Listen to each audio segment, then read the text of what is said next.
everyone. Hey, Joan. Good to see you. Hi, Aditi. I'm glad you're joining our live check-in. I always wait a few minutes just to... Hey, Joan.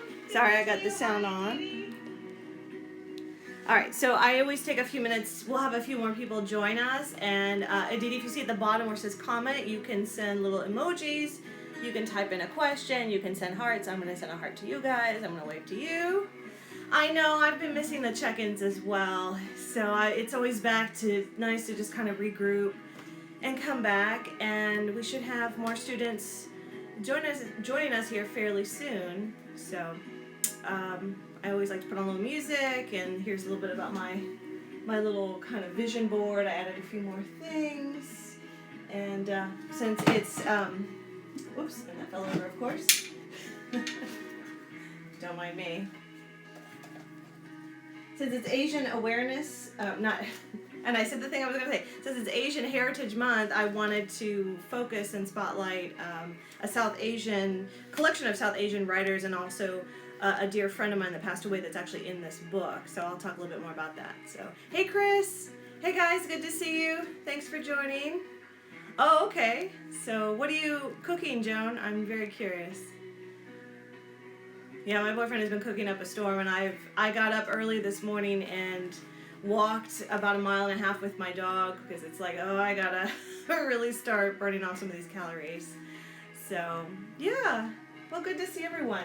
Well, as we wait for people to get in, let me remind everyone that we have a pretty exciting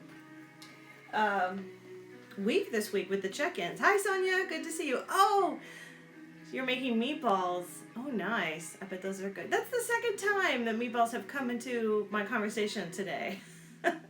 So, how fun. You have to let me know how they turned out and post them. Hi, Sonia. Good to see you. So, I just wanted to share with you, oh my gosh, it's like we have been doing these check-ins since March 17th. I went back and looked. So there's like over 20 different check-ins. And so I think we're like in our 5th week, 6th week, I'll have to check. But now we're kind of gaining some steam and getting more participants. And now we have lined up with, I believe they're called APAC. And so it's Asian American Pacific Islander kind of celebration committee. And it's like faculty, administrators, staff. And there's even, of course, an Asian club. And we are always happy to promote other clubs and other cultures, and so May is Asian Heritage Month, and so hopefully we will also, part of that theme of getting inspired is looking to other cultures, understanding what they're going through. We are finding that we have lots of similarities, lots of commonalities, so that's really exciting. So tomorrow, on Tuesdays, we've been actually going offline and doing art club with Professor Marion Lefeld. She's an art professor here. She's actually teaching painting this summer, which I'm really excited about. She's going to do it on Zoom, because her classes are smaller enough that she can certainly do that. And we have been drawing and sketching.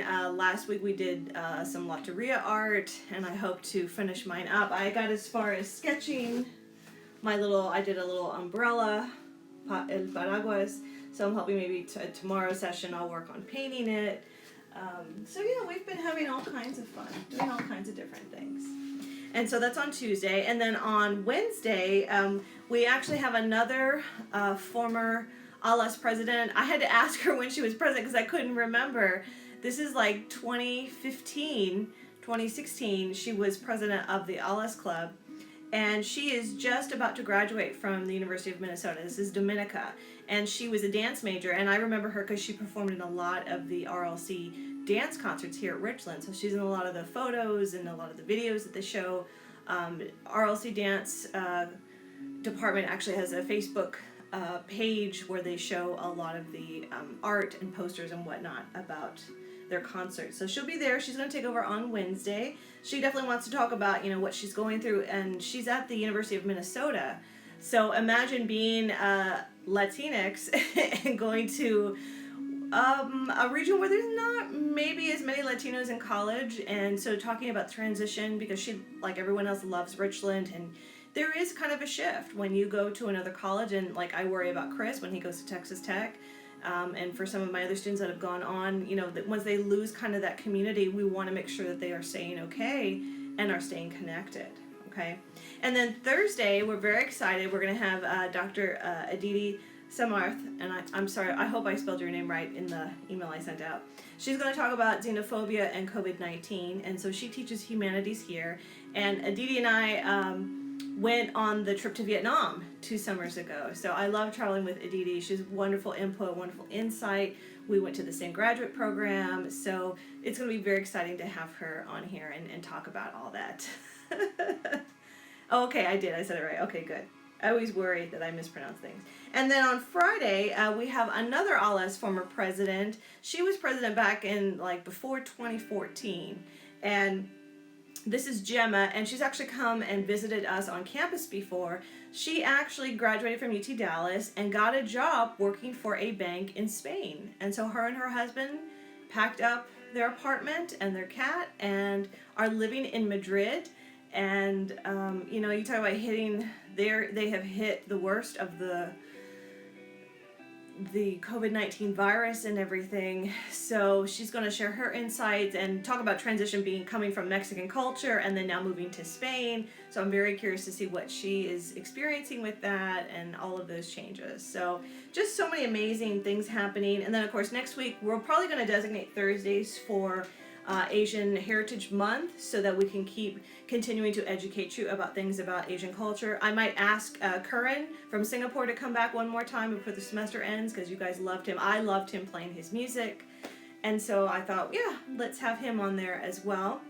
And then, of course, Cinco de Mayo is next week, and we were supposed to have our big festival celebration. But I'll probably do a session where I'll show you how to make piñatas at home, mini piñatas, and that way you can at least have some fun, some celebrating. I had saved all of these cardboard boxes for you guys so we could do projects at the meetings, and now they're just, piled up in my dining room. But, I'll save them, and eventually we'll find time and a chance to use them. So, alrighty, well, hopefully we'll get some more people that will join us. So I just want to talk to you briefly today, just to kind of kick off this Getting Inspired week. I'll be honest with you, this last week and a half, I kind of went into a down cycle as well. I know for a lot of our students, you kind of hit that shock and that transition to online learning. And some of you, I know, have kind of gone through a down cycle. It has not been an easy transition.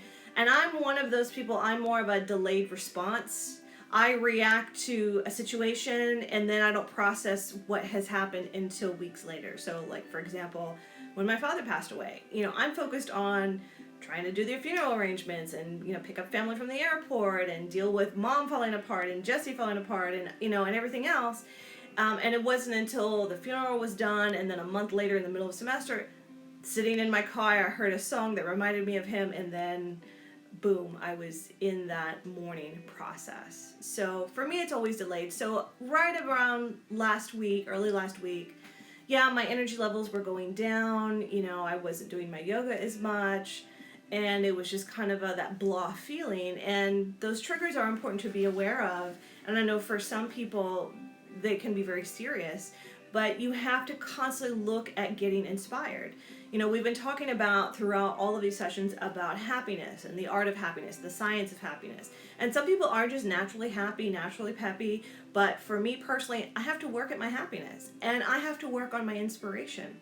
And so sometimes you have to find new avenues of inspiration, especially, we're still kind of slogging through the end of the semester. We still have a few more weeks left to go. I understand. We're all kind of fraying at the seams. We're all getting a little overwhelmed. But if you need to take a day or two and just kind of, embrace that low energy, if it's just sitting on the couch, if it's just, taking a break from studying, but be willing to pull yourself out of that. Allow yourself that moment of, that down cycle, but then say, okay, now I got to start pulling myself through and I've got to finish and I have to continue on.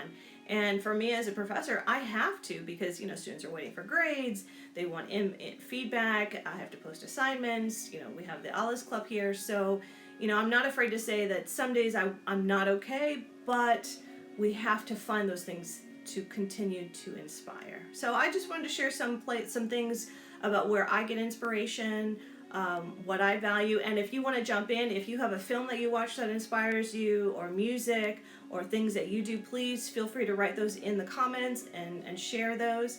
I think movies is a good place to start, because it's the easiest, especially if you've been binge watching on the couch. Maybe find something that's a little bit more uplifting, For me, I know it's one of my all-time favorite movies is Dead Poets Society and Robin Williams, and I think that movie also inspired me to be a professor, to be that teacher that digs in and shows you this is what learning really does and this is what education is about. So, hi Alexis, good to see you. And I'm sure many of you have much more relevant films that inspire you. Sonia's been watching Better Call Saul. Yes, I am inspired by good writing and set design and acting. A really good actor, oh my gosh, that's what you need. And talk about perspective, it could be worse. We could be living Saul Goodman's life in that story. And I just finished the season finale, and so I can't wait. It's about to get really good on that. So hopefully you find a show or something. Joan and I both talked about, we finished that series on Netflix called Unorthodox, about the Hasidic Jewish community, and a very specific one that's very conservative. So to find inspiration when people are rebelling from a community and they're saying, look, I want something else, I want to be inspired. Let's see, hopefully it came back. Unorthodox was really good. I started listening to the audiobook too. So audiobooks as well, that became a new medium for me to get inspiration. I have found some really good just kind of nonfiction, I don't want to say self-help books, but just books, like Brene Brown, of course. One of my all-time favorites that inspires me is Elizabeth Gilbert, and she's the woman that wrote Eat, Pray, Love. Let me see what happened with my video. Hold on one second. Okay, looks like it's still on. I don't know. I'll double check. Okay, make sure we're still in there. All right. Oh, and Joan just finished Hentified. Okay, good. I'm a little halfway through, but yeah, that too, to see representation of other Latinos in the community, yes, definitely very inspiring. I was thinking about there's been a lot of 80s films that have been on the different, apps. And one of my all-time favorite ones is Working Girl with Melanie Griffith and a very young and gorgeous Alec Baldwin before the drugs and the alcohol and everything else. And what is amazing is that, it's a story of a girl from New York, but did not have, an MBA, didn't go to Harvard, didn't go to Ivy League, and yet she's kind of pigeonholed in this role of being a secretary. Yes, I love this movie too. And you see her, going to night school and, understanding the stock market better than most people do. And she takes this huge chance to try and find her voice and to step up to all of these very chauvinistic men that are trying to keep her down. And I remember I was, in junior high school when I saw that. And there's something about seeing those movies at certain ages in your life and reminding me that, if I want to pursue something, I may have to go through something similar, but I can push through it and I can move forward. So keep finding films and shows that inspire you. Music also, I've been listening to a lot of meditation style of music. Spotify has some great playlists. Right now, this one I'm playing is called Deep Focus.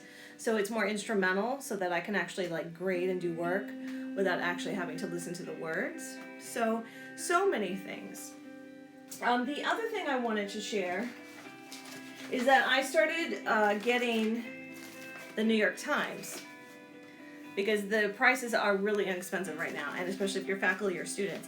I don't know if you know this, but you can get the app free on, if you look at the Richland College Library database and look under New York Times, it shows you how you can actually get a free subscription online. So I have the app on the phone, but I just love an actual paper. Sonia says a little wiener dog in the background that grows. Oh, you just noticed that? My brother got me that. Yeah, you put the wiener dog in water and it's supposed to grow. I haven't done it yet. I don't know. I just put it up there just to inspire me. And then apparently when it dries, it shrinks back down. I think he got it at the dollar store or something. I'm so glad you noticed that. Yeah, he's always buying. He still thinks I'm 5, and he loves to buy me all these little. That's why I have so many tchotchkes. So there you go. But I know a lot of the news, of course, is depressing, and of course this front page This is, I like New York Times because it does give you more international news as well. And this is, of course, is talking about India and what's going on. And I thought, for Asian Heritage Month, very telling about how other countries are trying to quarantine. And these two gentlemen, are waiting for food.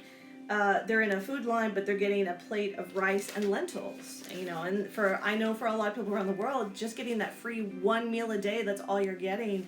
You can't even imagine just the level of suffering. And so it's easy to get down on the negative, but as you look through, there are some incredibly inspiring stories of what people are doing, how they are coming together. And so I have just been kind of collecting them. I plan to maybe do something art related, maybe collage them or something. I love for the art world, look at some of this. We are seeing new posters. A lot of artists now are trying to do things that are very timely. So I love these images of giving back and thanking your, healthcare workers and appreciating all the things that they're doing. I had one and I couldn't find it, but there's one where it was a series of people drawing what was outside their window as they looked through it each day. And that too was very telling. So, hi Christian, good to see you. And some of these are just really funny, like letting go. I love these images of these well-dressed women. Seriously, ladies, when is the last time you've actually worn a bra in the house? Okay. I think yoga pants now have become my uniform. So I just like this idea that, we're kind of letting go of high heels. And I put makeup on today for the live feed, but, and showering, of course, some days it's optional. So it's a different way that we're processing and we're dealing with it. And even, just images. If you go through magazines and things, photos of, I just love all these images of the stark silence, right? No one in the streets. Have you seen the videos of just animals now taking over neighborhoods and like penguins crossing the street and the lions in South Africa? They're just laying in the road. They're like, well, no one's going to come. So there you go. So you can find inspiration everywhere. When I took creative writing, my teacher said, he didn't believe in writer's block, which I still struggle with. But he said, if you're worried about not finding a story, he's like, there are 1,000 stories every day. If you look in the news, if you read the newspapers, and there are. And I do the same thing with inspiration. If you look for it, it will find you. I like to think of inspiration, and I reference this from Elizabeth Gilbert. She talks about her inspiration as kind of like particles in the air, almost like little muses or like little fairies, whatever helps you visually. And inspiration will kind of embrace you, and you might be inspired for a story or something to write down or a piece of art. But if you don't honor it, if you don't accept it, it will just pull out of you and it will go on to someone else. And she explains that, sometimes someone will invent something. Like, for example, think about when the iPhone first came out. I'm sure there were at least 10 other people, and I was one of them, that said, you know what, I had that idea first. Because I had a Palm Pilot and I had a laptop. I'm like, would it be nice to have my calendar and my phone and videos and my laptop all in one device? How lovely would that be? So I wouldn't have to carry 10 different things.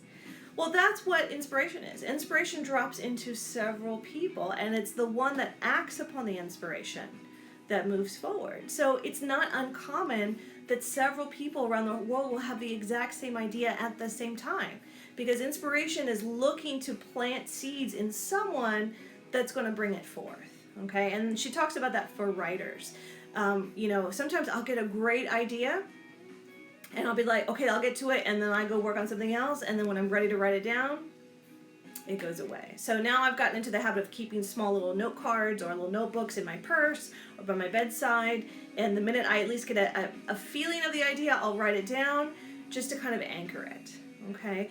You have to do the same thing with inspiration. If you're feeling down, if you're feeling depressed, I know for some of you, you're not working right now, or you've been asked by family to not work, and my mom too has asked me, please don't go out so much, please don't go to the grocery store so often. So we are kind of, locked in, but we can still find inspiration in other ways, what your neighbors are doing, or, my boyfriend inspires me that he loves to cook, and now he likes to feed other family members, and We fed one of his cousins who has basically a toddler at home, and as adorable as a toddler is, it's hard to work full time and manage a house and cook and clean, and so to give her that break, that to me is very inspiring, that he's thinking of other people. So Gemma, hi, good to see you. Gemma is coming to us from Spain. So Gemma, I was just bragging about you. We are going to see you on Friday, so we are so excited. So I'm just talking about things that inspire us, and certainly you, my students, my current, my former students, I am constantly inspired by the things that you guys do. Because as I've said, my college experience is a little different. Some things are similar to you guys, but some things are not. And I see the struggles that you go through, and yet you persist through, you move forward.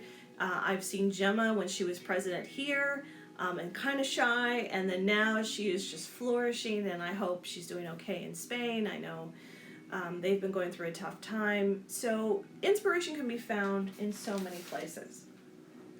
I wanted to share one last inspiration that I have. Let's see, my video is pausing here. Let's see. Okay, hopefully it'll come back. Oh, by the way, did you like I got that as a gift from one of my colleagues. Happy hour.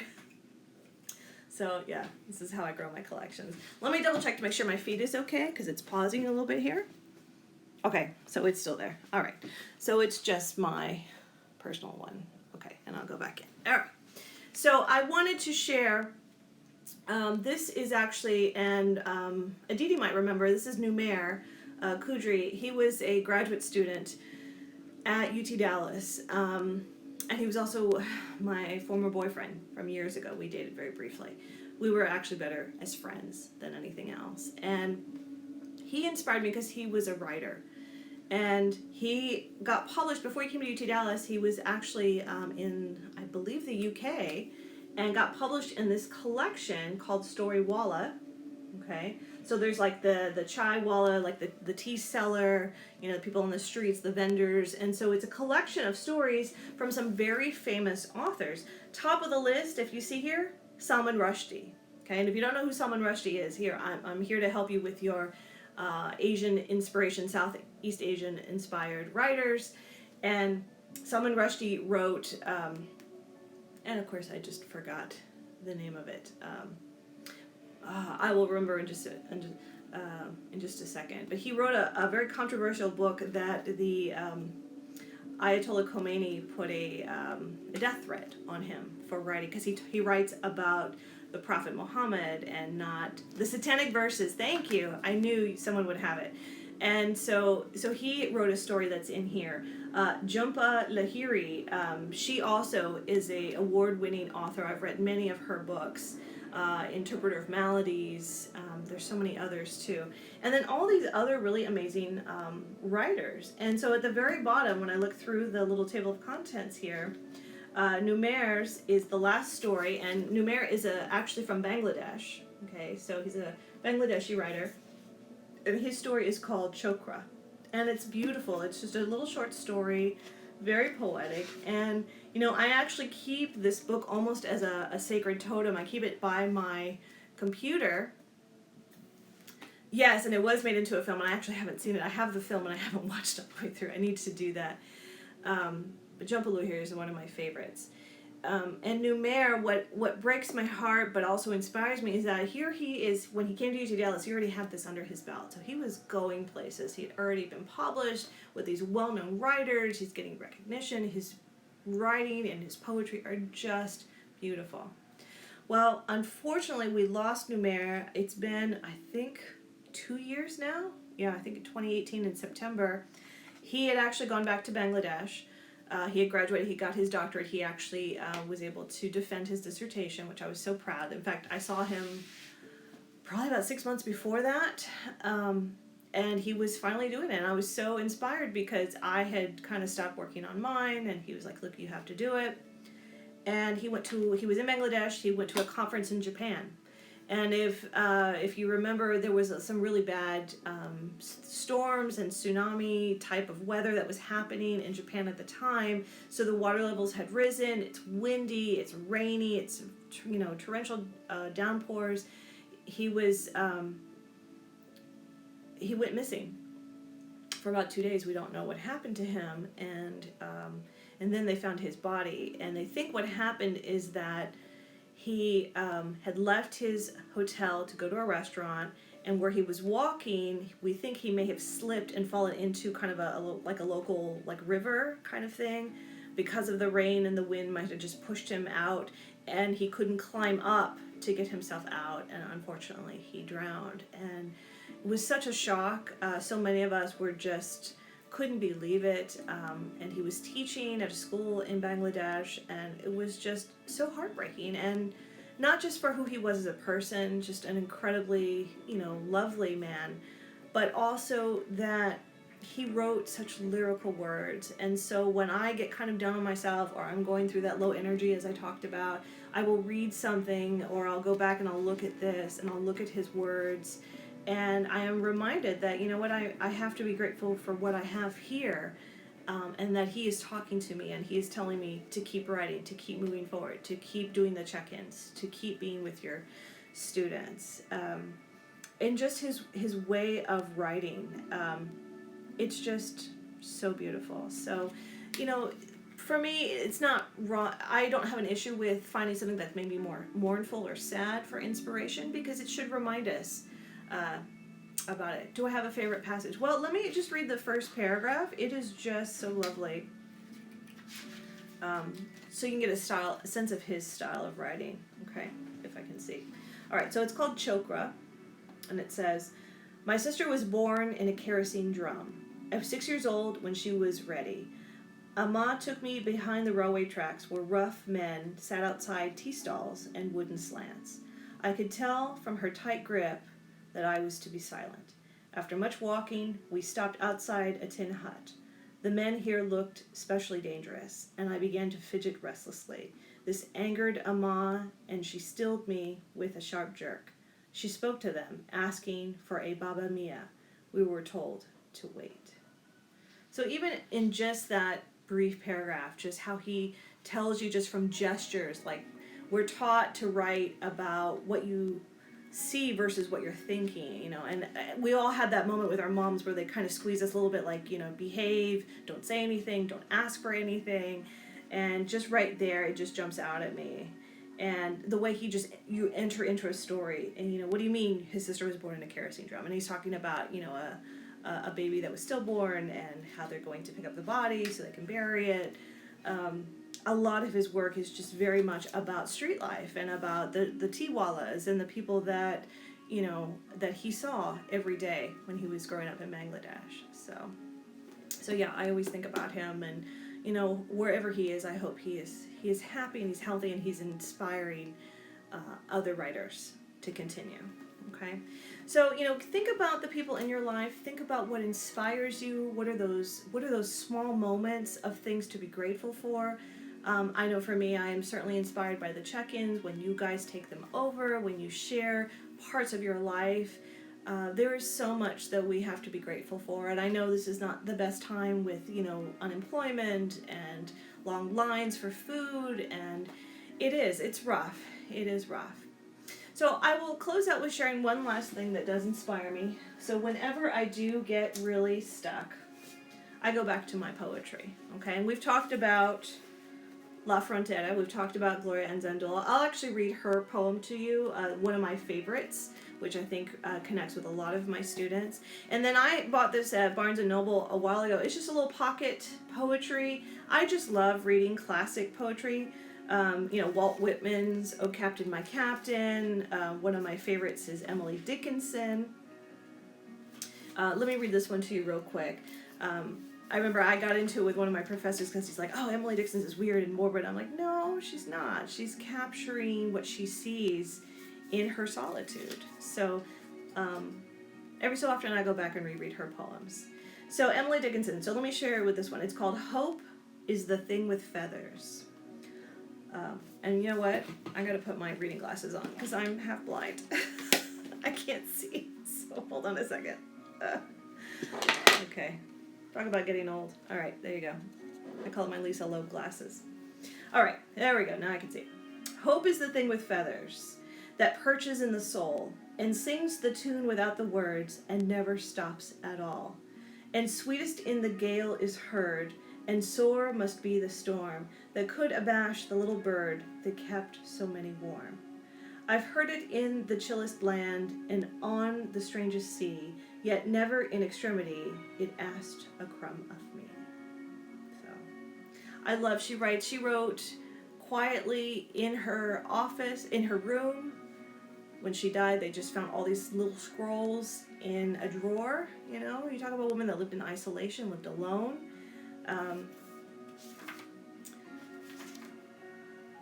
Let me read one more from her. Because I could not stop for death. Because I could not stop for death, he kindly stopped for me. The carriage held but just ourselves and immortality. We slowly drove, he knew no haste, and I had put away my labor and my leisure too for his civility. We passed the school where children played at wrestling in a ring. We passed the fields of gazing grain. We passed the setting sun. We paused before a house that seemed a swelling of the ground. The roof was scarcely visible, the cornice but a mound. But then 'tis centuries, but each feels shorter than the day. I first surmised the horse's head were toward eternity. So there you go. So already, talking about death and renewal and growth. So I find a lot of times going back and just rereading poetry helps to keep me focused, keep me inspired. All right, let me share one last one. And like I said, this is from Gloria Anzandula. And this is actually the poem that got me inspired to read her book, to learn about, Chicano consciousness and Chicano studies. And this is one of her more famous ones. And it's called To Live in the Borderlands Means You. Okay? To live in the borderlands means you are neither Hispana, India, Negra, Española, ni Gabacha, eres mestiza, mulata, half-breed, caught in the crossfire between camps while carrying all 5 races on your back, not knowing which side to turn to, run from. To live in the borderlands means knowing that the India in you, betrayed for 500 years, is no longer speaking to you. That Mexicanos call you rajetas, that denying the Anglo inside you is as bad as having denied the Indian or the black.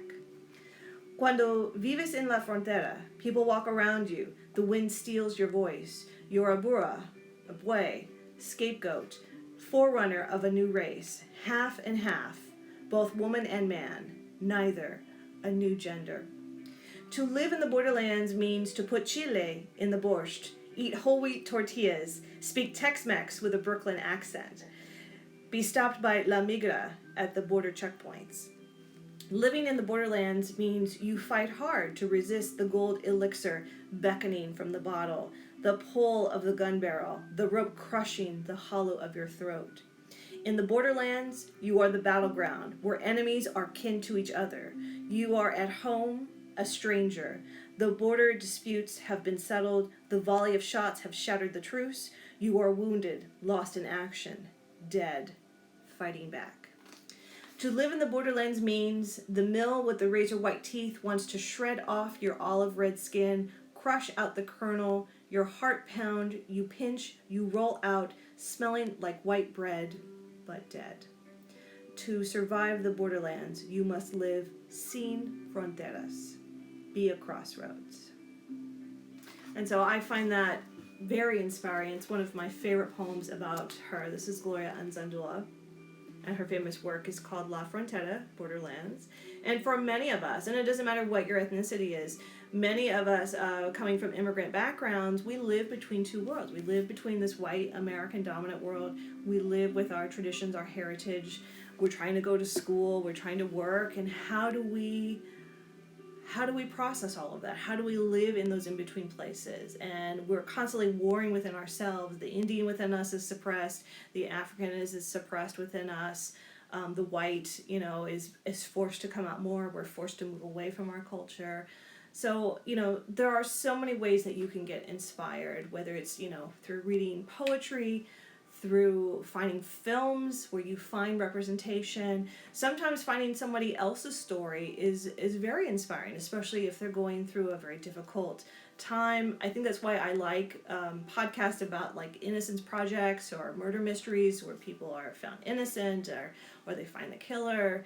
You know, that sometimes someone's life is so much harder than our own, but yet we can find inspiration and find the positive of what we can learn from that experience. So, all right, well, it's a little bit brief today, but I'm going to let you go because I got to get back on my grading. People are waiting for stuff. But I hope you have a really good week. Stay positive. Find things to inspire you, whether it's a new film, a new podcast, getting out and walking the dog, joining the check-ins. Find something to keep you centered. We are almost through the semester. We will get through this, and soon enough, we will be out and back together and having good times. All right? Thank you so much. I will see you guys soon. All right? Bye-bye. Thanks, Gemma.